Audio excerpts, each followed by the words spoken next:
नमस्कार विद्यार्थी मित्रांनो, स्वागत आहे तुम्हा सर्वांचं अभ्यास गुरु या चॅनलवर. विद्यार्थी मित्रांनो, या व्हिडिओमध्ये अतिशय महत्त्वाचे 20 प्रश्न आपण पाहणार आहोत. हे सर्व प्रश्न वारंवार परीक्षेमध्ये विचारले गेलेले आहेत. पहा, या ठिकाणी प्रश्न पहिला आहे, मध्यवर्ती कापूस संशोधन केंद्र कोठे आहे?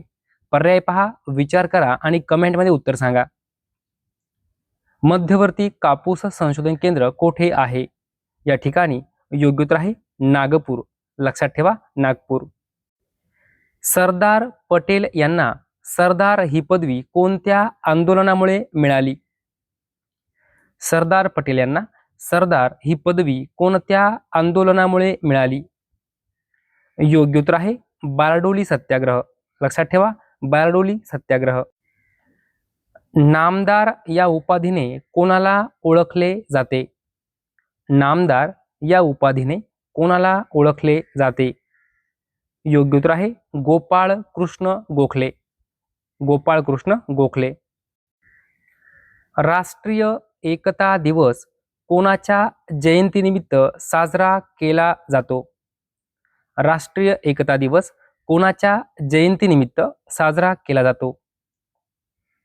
योग्य उत्तर आहे सरदार वल्लभभाई पटेल. लक्षात ठेवा, राष्ट्रीय एकता दिवस सरदार वल्लभभाई पटेल यांच्या जयंतीनिमित्त साजरा केला जातो.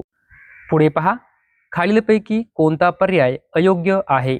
या ठिकाणी आपल्याला ध्वनिदर्शक शब्द दिलेले आहेत आणि त्यामध्ये कोणता पर्याय अयोग्य आहे म्हणजेच कोणता पर्याय चुकीचा आहे ते शोधायचं आहे. पहा, पहिला पर्याय आहे भुंग्यांचा गुंजारव. बरोबर आहे का विद्यार्थी मित्रांनो? भुंग्यांचा गुंजारव बरोबर आहे. दुसरा पर्याय पहा, माकडांचा भुभुकार. बरोबर आहे का? 100% बरोबर आहे, माकडांचा भुभुकार. तिसरा पर्याय पहा, म्हशीचे रेकणे. बरोबर आहे का? 100% बरोबर आहे, म्हशीचे रेकणे. आणि चौथा पर्याय आहे सर्व बरोबर. विद्यार्थी मित्रांनो, या ठिकाणी तीनही पर्याय बरोबर आहेत, म्हणून योग्य उत्तर आहे सर्व बरोबर. लक्षात ठेवा, या ठिकाणी आपल्याला ध्वनिदर्शक शब्द दिलेले आहेत. भुंग्यांचा काय असतो? गुंजारव. माकडांचा भुभुकार आणि म्हशीचे काय असते? रेकणे. लिहून ठेवा. पुढे पहा, महर्षी धोंडो केशव कर्वे यांचा जन्म कोणत्या वर्षी झाला? विद्यार्थी मित्रांनो, महर्षी धोंडो केशव कर्वे हे खूप महत्त्वाचे समाज सुधारक आहे. या ठिकाणी योग्य उत्तर आहे 1858.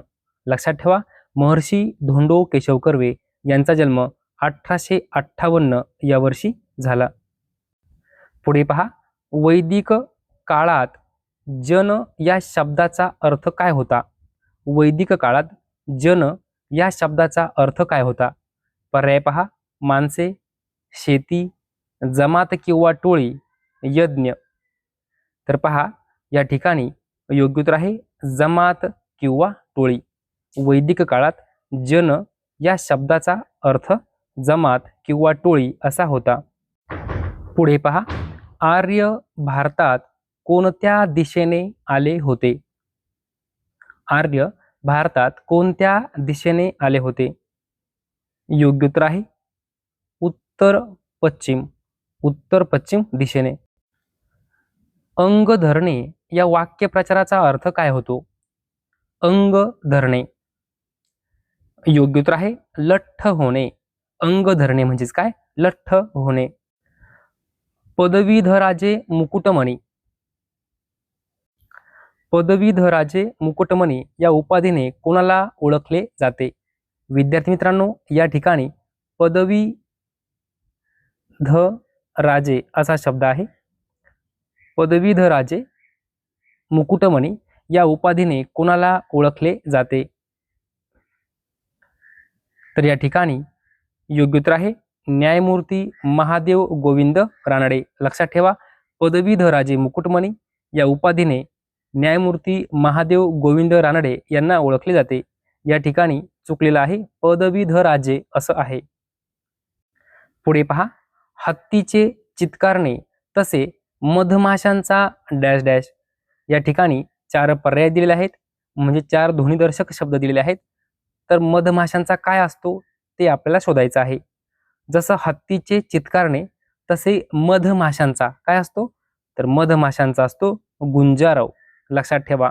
चित्कारणे काय आहे, चित्कारणे काय आहे, तर ध्वनिदर्शक शब्द आहे. हत्तीचे चित्कारणे, तसं मधमाशांचा काय असतो, गुंजारव. मग गुंजारव काय आहे, ध्वनिदर्शक शब्द आहे. योग्य उत्तर आहे 2 नंबर पर्याय.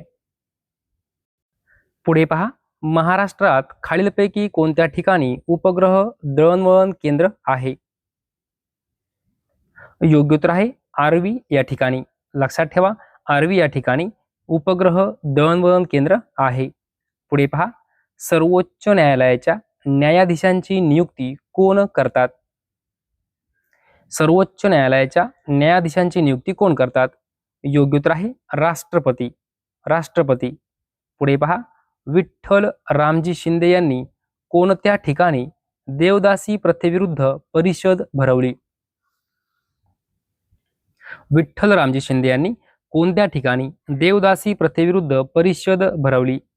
योग्य उत्तर आहे मुंबई या ठिकाणी. मुंबई.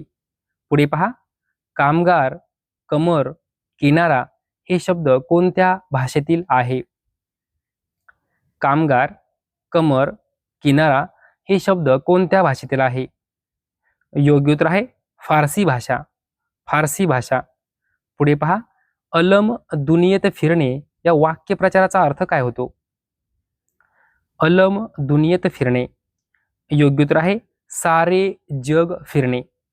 सारे जग फिरणे म्हणजेच अलम दुनियेत फिरणे. पुढे पहा, भारताचे शेवटचे गव्हर्नर जनरल आणि पहिले व्हाईसरॉय डॅश डॅश हे होते. कोण होते. योग्य उत्तर आहे लॉर्ड कॅनिंग. भारताचे शेवटचे गव्हर्नर जनरल लॉर्ड कॅनिंग होते आणि पहिले व्हाईसरॉय लॉर्ड कॅनिंग होते. पुढे पहा, भूदान चळवळीचे जनक म्हणून कोणाला ओळखले जाते. भूदान चळवळीचे जनक म्हणून कोणाला ओळखले जाते. या ठिकाणी योग्य उत्तर आहे आचार्य विनोबा भावे. आचार्य विनोबा भावे. पुढे पहा, कलिंग युद्धाची ठिकाणे सध्याच्या डॅश डॅश या राज्यात आहे. कलिंग युद्धाची ठिकाणे सध्याच्या डॅश डॅश या राज्यात आहे. कोणत्या राज्यात आहे. योग्य उत्तर आहे ओडिशा. ओडिशा. पुढे पहा, कन्या हा शब्द कोणत्या भाषेतील आहे. कन्या. योग्य उत्तर आहे संस्कृत भाषा. कन्या हा जो काही शब्द आहे हा संस्कृत भाषेतील आहे.